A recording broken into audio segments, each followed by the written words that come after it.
Welcome back, everyone, for another deep dive. And today we're going to be tackling street epistemology, Okay. or as it's known, SE, Yeah. but with a twist. Oh, So, SE is all about respectfully exploring beliefs, right? Mm-hmm. Well, the sources we've got today suggest some folks might be playing a bit of a double game. Oh, interesting. Yeah. And think of it like this. You have a friend who's super supportive to your face, but then totally trashes you behind your back.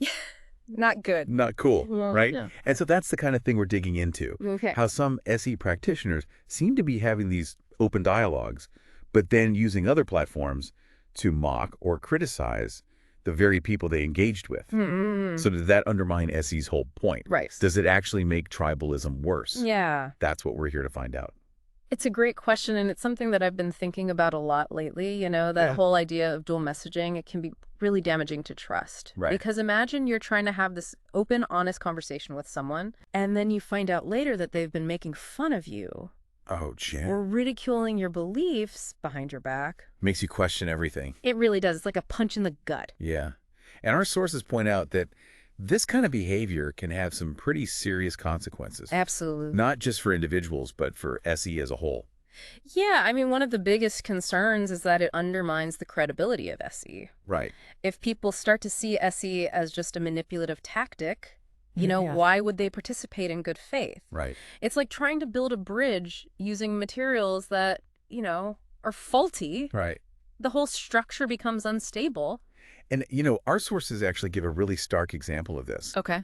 Imagine like a well-known SE figure who engages in these respectful dialogues about climate change, Hmm. but then turns around and uses their online platform to spread misinformation about the issue. Oh, wow. That complete lack of consistency just screams hypocrisy, right? It really does. It's like, how can we trust Yeah, anything they say if their actions are so contradictory? exactly. And it's not just about individual trust, though. Our sources also suggest that this dual messaging can actually deepen tribalism. Right. So instead of bringing people together, it reinforces the us versus them mentality. It definitely plays into that. And, it taps into our natural human tendency to Yeah. categorize people as either allies or enemies. Right. And by mocking or criticizing certain groups, Yeah. these practitioners are essentially feeding into those existing divisions. It's almost like they're using the guise of respectful dialogue Yeah. as a way to gain access to these outgroups. Right. And then they use that access Mm. to exploit those tribal instincts. Exactly. And that raises a really crucial question. How might this impact the audiences Yeah. who are exposed to this dual messaging?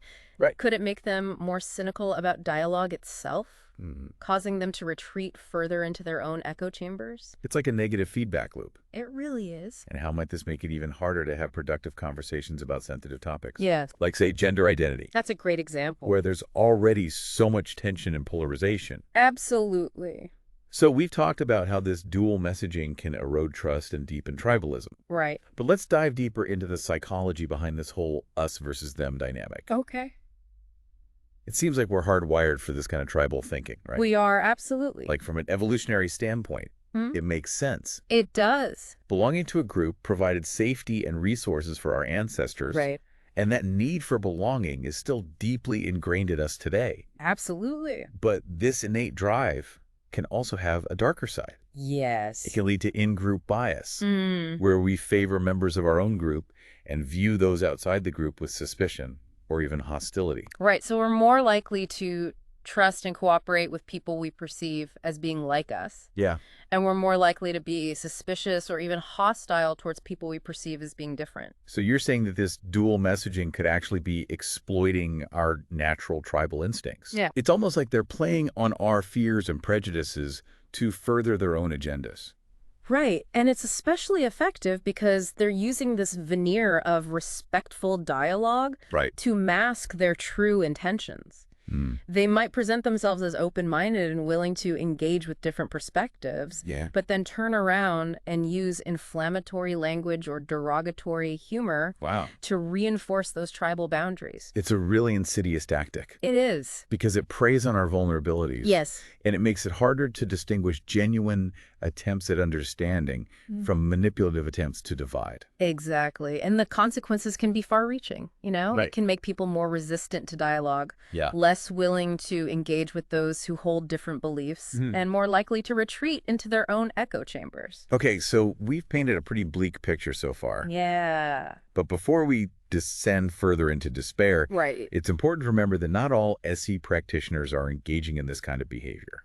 In fact, our sources highlight some really inspiring examples of people using SE to actually bridge divides and foster understanding. That's a crucial point. You know, while it's important to acknowledge the problems and potential pitfalls, we don't want to throw the baby out with the bathwater. Okay. There are many SE practitioners who are genuinely committed to the core values of respectful dialogue and honest inquiry, and their work is incredibly valuable, especially in today's polarized climate. Absolutely. So let's shift gears a bit and explore those positive alternatives. Okay. What are some examples of SE done right where it's actually helping to break down those tribal barriers? Well, one example that stands out from our sources involved an SE practitioner who facilitated a dialogue about gender identity. Okay.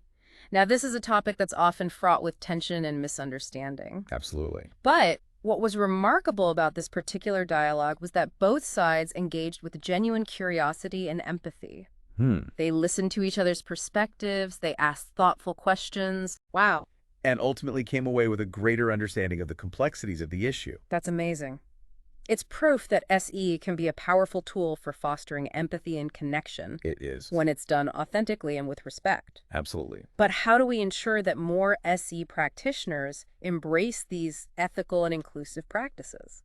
That's the big question, isn't it? What can be done to counter this trend of dual messaging and promote a more positive and productive approach to dialogue? Right, and that's a question that we'll explore in detail in the next part of our deep dive. Okay. We'll delve into specific strategies and actions that both practitioners and audiences can take to promote a more ethical and effective use of street epistemology.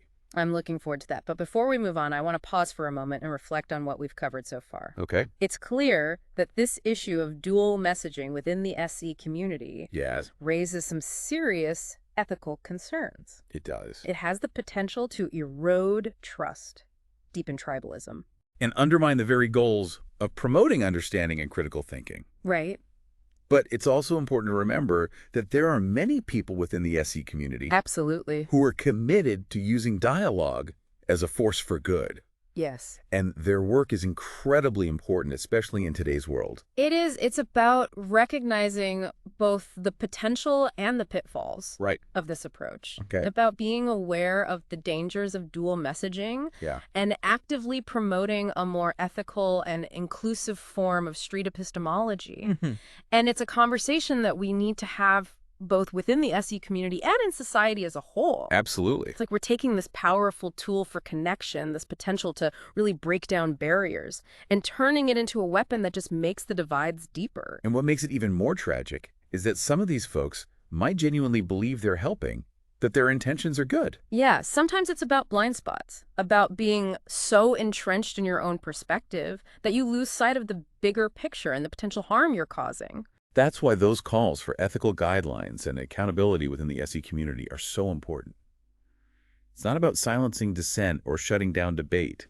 It's about creating a space where these challenging conversations can happen with integrity and respect. Right, and where everyone feels safe to express their views without fear of being ridiculed or attacked. So it's about setting some ground rules, establishing a code of conduct that helps us navigate these sensitive topics without resorting to personal attacks or inflammatory rhetoric. Exactly. Those boundaries actually create a more fertile ground for dialogue. Okay. When everyone understands the rules of engagement, when there's a shared commitment to respectful discourse, it actually becomes easier to have those tough conversations. People are more willing to open up to share their vulnerabilities and to truly listen to perspectives that might differ from their own. It's like creating a safe space where genuine vulnerability and openness can flourish. And without those elements, it's almost impossible to build the trust and understanding that are essential for bridging divides. Precisely, and that's what we desperately need more of, especially in today's world where it seems like everything is polarized and everyone is retreating into their own echo chambers. We need spaces where we can connect on a human level, where we can see each other as individuals rather than just representatives of our beliefs. And street epistemology, when practiced with integrity and empathy, has the power to create those spaces.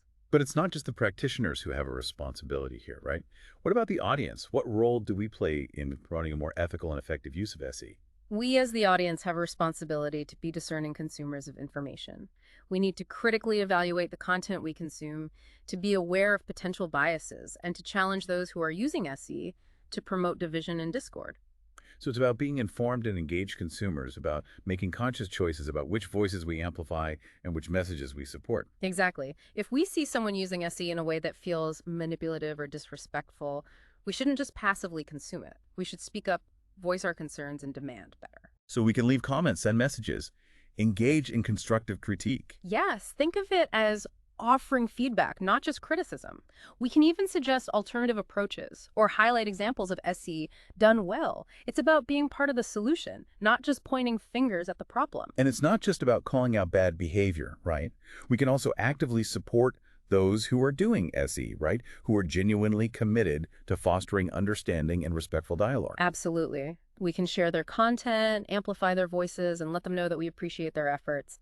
It's about creating a positive feedback loop that encourages more ethical and inclusive SE practices. Okay. And remember, this call to action extends beyond SE itself.